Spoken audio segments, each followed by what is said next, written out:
สวัสดีค่ะวันนี้เราก็จะมาเฉลยแบบฝึกหัดนะคะใบกิจกรรมที่3เรื่อง Debug นักโปรแกรมนะคะก่อนอื่นเลยนะคะเราก็มาอ่านคำชี้แจงก่อนนะคะเขาว่ายังไงเนาะเขาบอกว่าให้นักเรียนพิจารณากติกาหรือการทำงานของโปรแกรมที่กำหนดให้แล้วหาข้อผิดพลาดของโปรแกรมเพื่อให้ได้ผลลัพธ์ตามที่ต้องการนะคะข้อ1เขาบอกว่าโปรแกรมนับถอยหลังมีการทำงานดังนี้แล้วเขาก็ย่อยออกมาอยู่ที่3ข้อนะคะ 1.1 ให้ตัวละครนับถอยหลังเริ่มจาก10และลดลงทีละ1จนถึง0นะคะ 1.2 เขาบอกว่าตัวละครพูดค่าตัวเลขที่นับในขนาดนั้นครั้งละ1 วิ 1.3 หลังจากพูดว่า0ให้ตัวละครพูดว่าหมดเวลาจากนั้นก็มีเสียงเมี้ยวแล้วก็หยุดการทำงานนะคะเราจะทำยังไงเราไปดูตัวอย่างการเขียนโค้ดกันได้ที่หน้า26ของแบบฝึกหัดป .6 เราได้นะคะเทคโนโลยีป .6 เราได้เนาะก่อนอื่นเลยนะคะเราก็ไปเอาคำสั่งเว้นมานะคะหรือว่าธงเขียวที่นักเรียนส่วนใหญ่ชอบพูดกันนะคะอยู่ไหนเอ่ยอยู่ที่อีเวนต์นะคะอีเวนต์อยู่ตรงไหนอยู่ตรงนี้ปึ๊บนะคะคลิกเลยแล้วเราก็ดึงธงเขียวออกมานะคะวางบล็อกเลยหลังจากนั้นเราจะทำยังไงเราจะสร้างเงื่อนไขให้เขานะคะโดยการไปเอาคำสั่งเขานะคะทำยังไงง่ายๆเลยนะคะแล้วก็ไปกำหนดตัวแปรให้เขาไปที่เมนู variable นะคะให้นักเรียนคลิกตามคุณครูเลยไปที่ variable จากนั้นเลือกอะไรเลือก make a variable นะคะอันนี้นี่เองเลือกเลยลูกคลิกเลยนะคะคลิกปุ๊บจากนั้นค่อยให้กำหนดค่านะคะกำหนดตัวแปรของเราต้องการนับจำนวนใช่ไหมสูตรนับจำนวนคืออะไรก็คือเขานั่นเองนะคะสะกด C O U N T นะคะเขาหลังจากนั้น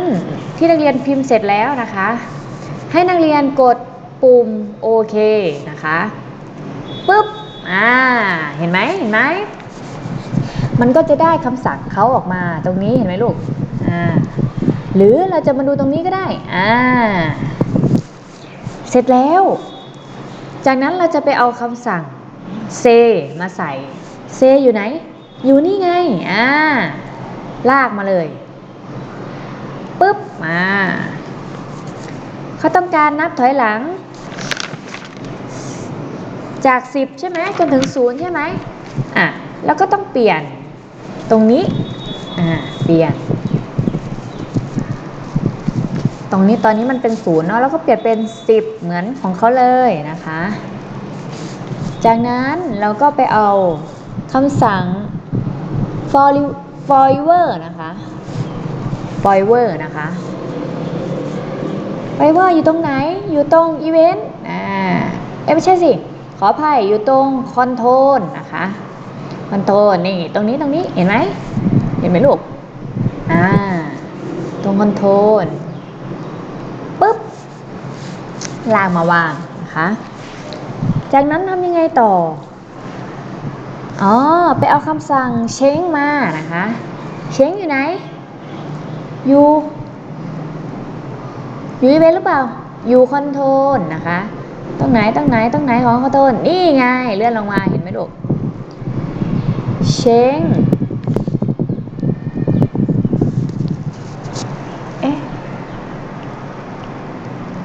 อยู่ขึ้นไหนคุณครูมั่วหรือเปล่าไม่สิอยู่ที่ variable อยู่ที่ variable นะคะคลิกจาก ก็เลือกเช้งเขาบายวันออกมาปึ๊บแล้วก็วางลงไป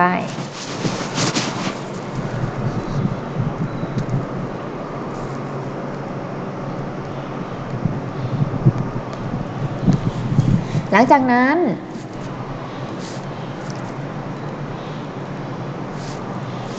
แล้วก็เปลี่ยนตามเขาเลยจาก1เป็น2ใช่ไหมไม่ใช่สิ-1คุณครูดูผิด-1จากนั้นอะไรลูกไปเอาคำสั่งเซมาใช่ไหมคำสั่งเซอยู่ตรงไหนนะอยู่ตรงลุกนะคะลุกอยู่ด้านบนนะคะอยู่ข้างล่างของโมชั่นนะคะลุกนะแล้วก็ไปเอา say hello for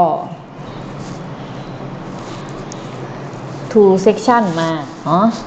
แล้วก็เปลี่ยนจากคำว่า hello เนี่ยเป็นคำว่าเขาใช่ไหมเขาเมื่อกี้เราสร้างไว้อยู่ไหนนะเราสร้างไว้อยู่valuable นะคะแล้วก็ลากมาใส่ปั๊บแล้วก็เปลี่ยนตรงนี้ไหมเปลี่ยนไหมคะไม่เปลี่ยนนะคะก็ยังเป็น2 section หรือ 2 section อยู่นะคะจากนั้นเลือกคำสั่ง if อยู่ไหน valuable เหมือนเดิมหรือเปล่าไม่ใช่อยู่ที่ control นะคะif อยู่ control ให้นักเรียนมาเลือก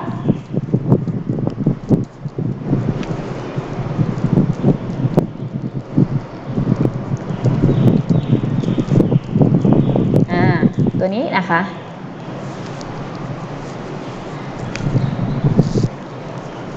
เลือกออกมาเลย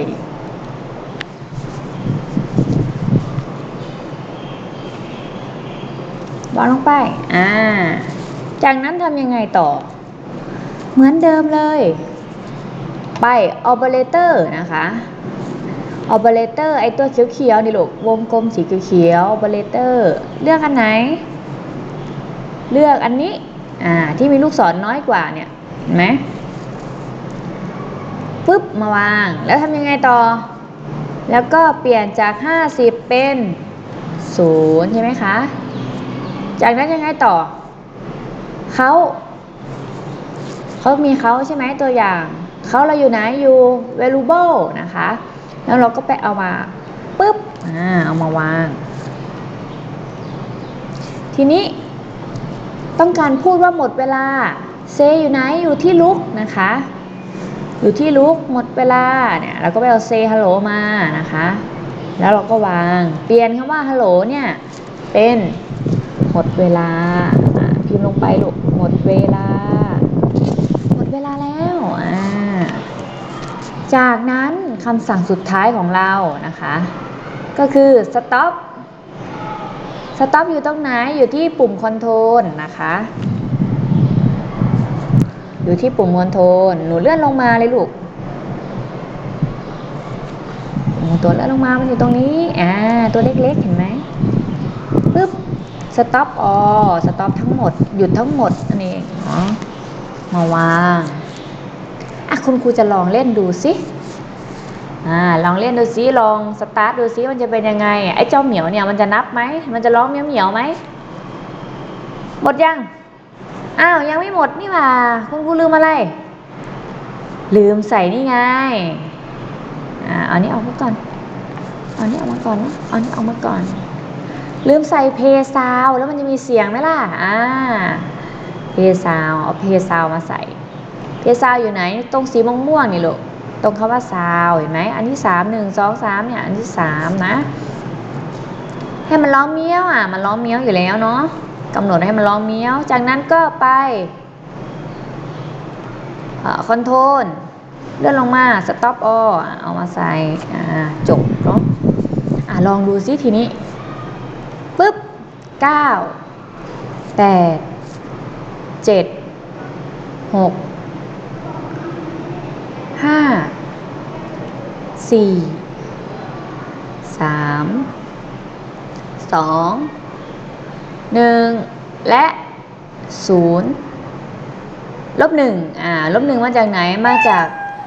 หมดเวลาแล้วมันก็ร้องเงี้ยวเห็นไหมมาจากมีค่าน้อยกว่าศูนย์ไงศูนย์มันก็ยังเป็นศูนย์ไงใช่ไหมคะมีค่าน้อยกว่าศูนย์ทีนี้รู้สึกว่าโจทย์เรายังมาดูโจทย์ของเราหน้า25เนาะมาดูข้อที่1เขาบอกว่าให้ตัวละครนับถอยหลังเริ่มจาก10และลดลงมาทีละ1จนถึง0อ้าวเมื่อกี้มันถึงไหนอ่ะมันนับจากไหนอ่ะเอามาดูใหม่สิมันนับจาก9 9 8 7 6 5 4 3 2 1 0แสดงว่ามันนับจาก9ใช่ไหมคะเราจะทำยังไงล่ะทีนี้ให้มันนับจาก10ทำยังไงลูก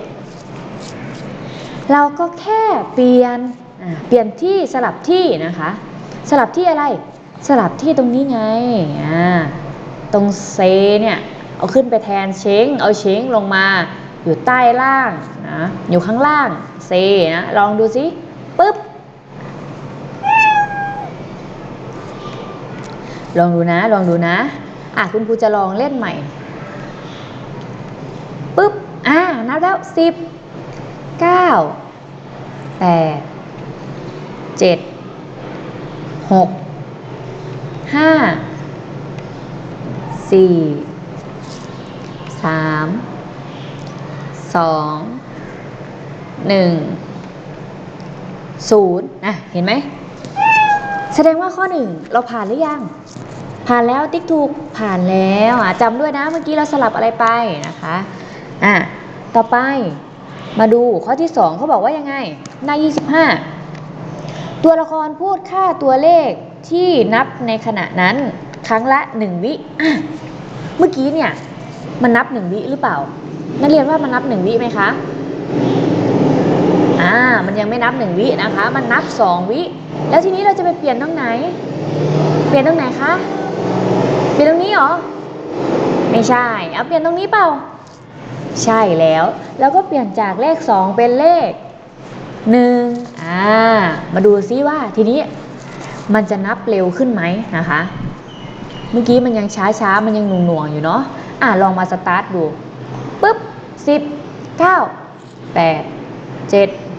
6 5 4 3 2 1 0แล้วก็เห็นไหม-1มันก็หายไปแล้วเห็นไหมนี่คือการเขียนโปรแกรมที่สมบูรณ์นะคะตรงไปตามโจทย์ใช่ไหมมาดูข้อ3สิหลังจากพูดว่า0ให้ตัวเลขพูดให้ตัวละครพูดว่าหมดเวลาจากนั้นก็ได้ยินเสียงเมียวเสียงเมียวนะคะแล้วก็หยุดการทำงานแสดงว่ามันเสร็จสิ้นแล้วใช่ไหมพอมันเสร็จสิ้นแล้วทีนี้เรามาดูหน้า26มาดูหน้าที่26ที่เขาให้เขียนนะคะสิ่งที่แก้ไขคืออะไรสิ่งที่แก้ไขคืออะไรลูกเรามาลองเขียนดูซิสิ่งที่แก้ไขก็คือปึ๊บคุณครูขอเขียนเสร็จตรงนี้นะ1ปึ๊บเปลี่ยนอาจจะเขียนไม่ถนัดไม่สวยเท่าไหร่นะเปลี่ยนค่าเวลาใช่ไหมเปลี่ยนค่าเวลาปึ๊บ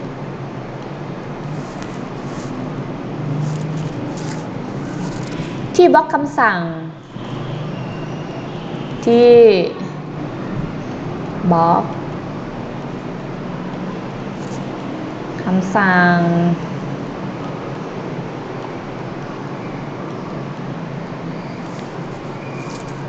เซเขา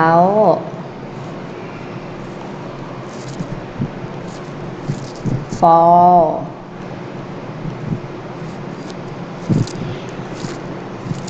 one section ก็คือ1เนาะ4 O N D E เนาะปึ๊บ ต่อไปอะไรต่อไปข้อ2ทำอะไรนะเมื่อกี้สลับใช่ไหมคะ2ก็เขียนลงใส่สมุดใส่แบบฝึกหัดของเราเลยนะคะ2สลับบล็อกสลับบล็อกนะ change C S A N G E เขาคุณไม่พอเนาะลงข้างล่างเด้อขออนุญาตลงข้างล่างนะลูกเด้อ N G แล้วก็ by -1กับเซเขา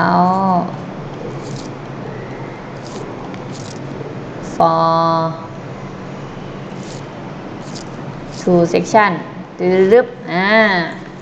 ดูตามตรงนี้เลยนะคะเนี่ยดูตามเลยแล้วก็เขียนนะคะเสร็จหรือยังเสร็จแล้วนะคะแบบฝึกหัดที่ 3.1 ของเราก็เป็นอันเสร็จค่ะไว้เจอกันคลิปหน้าสำหรับคลิปนี้ก็ขอกล่าวคำว่าสวัสดีจ้า